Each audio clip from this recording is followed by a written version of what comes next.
Guys എല്ലാത്തിനും കുറ്റം കണ്ടുപിടിക്കുക എന്നുള്ള ലക്ഷ്യത്തിലൊന്നും അല്ല ഞാൻ എന്നും വീഡിയോ ചെയ്യാനായിട്ട് പോകുന്നത്. ഇപ്പം ഇന്നത്തെ ഒരു വീഡിയോ എന്ന് വെച്ച് കഴിഞ്ഞാൽ അതുകൊണ്ട് കുറച്ച് പോസിറ്റീവാണ്. ചില ഔട്ട് ഗോയിങ്സിനെ പറ്റിയാണ് സംസാരിക്കാനായിട്ട് പോകുന്നത്. കേരള ബ്ലാസ്റ്റേഴ്സിൽ നിന്ന് സംഭവിച്ചിട്ടുള്ള അത് 5 ലോൺ മൂവുകളാണ്. സോ അതെന്തുകൊണ്ട് പോസിറ്റീവ് ആകുന്നു എന്നുള്ളത് നമ്മൾ വീഡിയോയിൽ പറയാം. എന്താണെങ്കിലും അതിന് മുമ്പേ നമ്മൾ ഇന്നലെ ഇട്ട ആ റോസ്റ്റിംഗ് വീഡിയോയ്ക്ക് ഒരുപാട് പേര് പ്രതികരണങ്ങൾ അയച്ചിരുന്നു. എനിക്ക് പേഴ്സണലി വരെ ഒരുപാട് പേര് അയച്ചു. സോ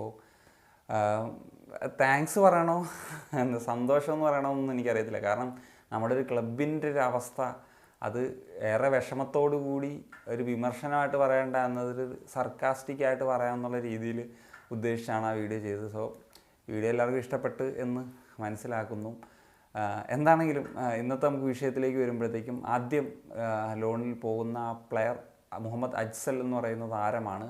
ലാസ്റ്റ് സീസണിലും KBSയിൽ നിന്ന് ലോണിൽ പോയി ഇൻ്റർ ക്യാഷ് ലോണിൽ പോയിട്ടുള്ള പ്ലെയറാണ്. 21 വയസ്സുകാരനായിട്ടുള്ള സെൻട്രൽ ഫോർവേഡ് ആയിട്ടുള്ള പ്ലെയറാണ്. ലാസ്റ്റ് സീസണിൽ ലീഗിലും അതുപോലെ സൂപ്പർ കപ്പിലുമായിട്ട് അദ്ദേഹം 4 ഗോളുകൾ സ്കോർ ചെയ്തിരുന്നു. അത്യാവശ്യം ഡീസൻറ്റ് നമ്പറാണ്. ഒരുപാട് ഗെയിം ടൈം ഒന്നും കിട്ടിയിട്ടില്ല. എന്താണെങ്കിലും ഇത്തവണ ഗോകുലത്തിലേക്ക് അദ്ദേഹം ലോണിൽ പോകുന്ന സമയത്ത് മോർ ഗെയിം ടൈം ഒക്കെ കിട്ടട്ടെ, മോർ ഗോൾസ് സ്കോർ ചെയ്ത് തിരിച്ചു വരട്ടെ എന്ന് തന്നെയാണ് ആഗ്രഹിക്കുന്നത്. KBSയുടെ റിസർവ് തൊട്ടേ ഒക്കെ തന്നെ കളിക്കുന്ന ഒരു പ്ലെയർ തന്നെയാണ് അജ്സൽ.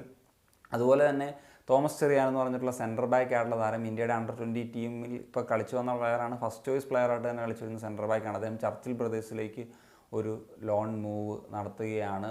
സോ ഈ പറയുന്ന പോലെ ഇത്രയും ഒരു യങ് ആയിട്ടുള്ള പ്ലെയറാണ്. അദ്ദേഹത്തിന് തീർച്ചയായിട്ടും മോർ ഗെയിം ടൈം എന്നുള്ളത് ആവശ്യം തന്നെയാണ്. അപ്പം അവിടെ പോയി തിരിച്ചു വരുന്നത് തന്നെയായിരിക്കും നല്ലതെന്ന് തോന്നും. അതുപോലെ ലിക്മാബാം രാജേഷ് എന്ന് പറഞ്ഞിട്ടുള്ള താരം നമുക്കറിയാം നെറോക്കയിൽ നിന്ന് ഈ സീസണിൽ മാത്രം എത്തിയിട്ടുള്ള ലെഫ്റ്റ് ബാക്ക് താരമാണ്. 21 വയസ്സുള്ള പ്ലെയറാണ്. സോ അദ്ദേഹം പഞ്ചാബ് FC ലോണിൽ പോകുന്നത്. ആക്ച്വലി നമുക്കറിയാം നമുക്കൊരു ക്രൗഡഡ് ആയിട്ടുള്ള ഒരു പൊസിഷനാണ് ലെഫ്റ്റ് ബാക്ക്.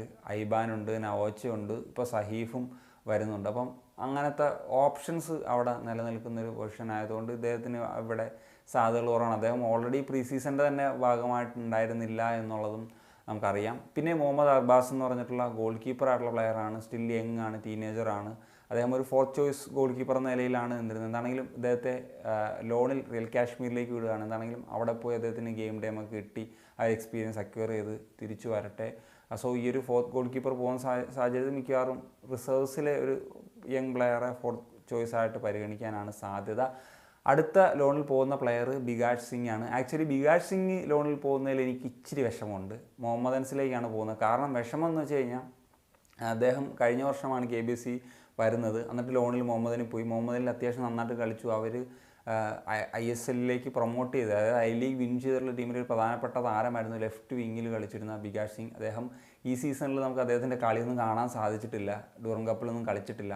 സോ അദ്ദേഹത്തിൻ്റെ ഒരു കളി ഒന്ന് കാണണമെന്ന് ആഗ്രഹം ഉണ്ടായിരുന്നു ഈ ഒരു ഡ്യൂറൻ കപ്പിലെങ്കിലും. സോ അതൊന്നും കാണാതെ വീണ്ടും അദ്ദേഹം ഒരു ലോണിലേക്ക് പോകുന്നു. എന്തായാലും 2026 വരെ കോൺട്രാക്റ്റുള്ള പ്ലെയറാണ്. പിന്നെ ലെഫ്റ്റ് വിങ് എന്ന് പറഞ്ഞാൽ അറിയാമല്ലോ, ഓൾറെഡി നോവയുണ്ട്, പിന്നെ ഐമൻ ഉണ്ട്, പിന്നെ ഹമ്മാവി ഉണ്ട്, സോ ബ്രൈസ് ഉണ്ട്. അങ്ങനത്തെ നമ്പേഴ്സ് ഓഫ് പ്ലെയേഴ്സ് അവിടെ ഉണ്ട് എന്നുള്ളതാണ്.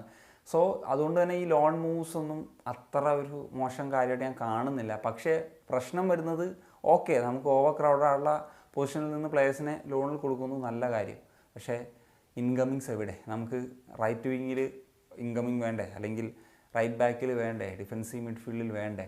സോ അതൊന്നും ഇല്ല എന്നുള്ള തരത്തിലേക്കാണ് ഇപ്പോൾ വരുന്നത്. ഇന്നലെ വന്ന വാർത്തകളിൽ നിന്ന് ഇപ്പം ഒന്നും സംഭവിക്കില്ല എന്നൊക്കെയുള്ള കാര്യങ്ങളാണ് ഇപ്പോൾ കേൾക്കുന്നത്. എന്താണെങ്കിലും പ്ലെയേഴ്സിനെ നോക്കി എന്നുള്ള സത്യമാണ്. കാരണം ഒരു ഇപ്പം പറഞ്ഞ പോലെ പിന്നെ സെൻട്രൽ മിഡ്ഫീൽഡിൽ അല്ലെങ്കിൽ ഡിഫൻസീവ് മിഡ്ഫീൽഡിൽ കളിക്കുന്ന പ്ലെയറേയും റൈറ്റ് വിങ്ങറേയും റൈറ്റ് ബാക്ക് ആയിട്ടുള്ള പ്ലെയറേയും ഒക്കെ നമ്മൾ കാര്യമായിട്ടൊക്കെ നോക്കിയിരുന്നു. ആ പ്ലെയേഴ്സ് ലീഗിൽ നിന്നുള്ള പ്ലെയേഴ്സും ISL നിന്നുള്ള പ്ലെയേഴ്സിനെയൊക്കെ നമ്മൾ നോക്കിയിരുന്നു. പക്ഷേ അതൊന്നും ഒരു ഡീലിലേക്ക് എത്തിയില്ല എന്നുള്ളിടത്താണ് നമ്മൾ എന്താണ് പറയേണ്ടത്. സോ ആവശ്യമാണ്, പക്ഷേ അതിലോട്ട് ഇറങ്ങിത്തിരിക്കാൻ വയ്യ എന്നുള്ളതിൽ. സോ ഞാൻ വീണ്ടും പറഞ്ഞ് നെഗറ്റീവിലോട്ടൊന്നും പോകുന്നില്ല, വയ്യ. കാരണം നമുക്ക് ഈ എപ്പോഴും പോസിറ്റീവായിട്ടുള്ള കാര്യങ്ങളൊക്കെ സംസാരിക്കാൻ തന്നെയാണ് ഞാൻ ആഗ്രഹിക്കുന്നത്. പക്ഷേ പറഞ്ഞ് പോയേണ്ടി വരുന്നതാണ് ഗെയ്സ്. അപ്പോൾ നിങ്ങളുടെ ഒപ്പീനിയൻസ് തീർച്ചയായിട്ടും കമ്പോസ് ചെയ്യാൻ പറ്റുമോ? കാണിക്കാൻ സനി.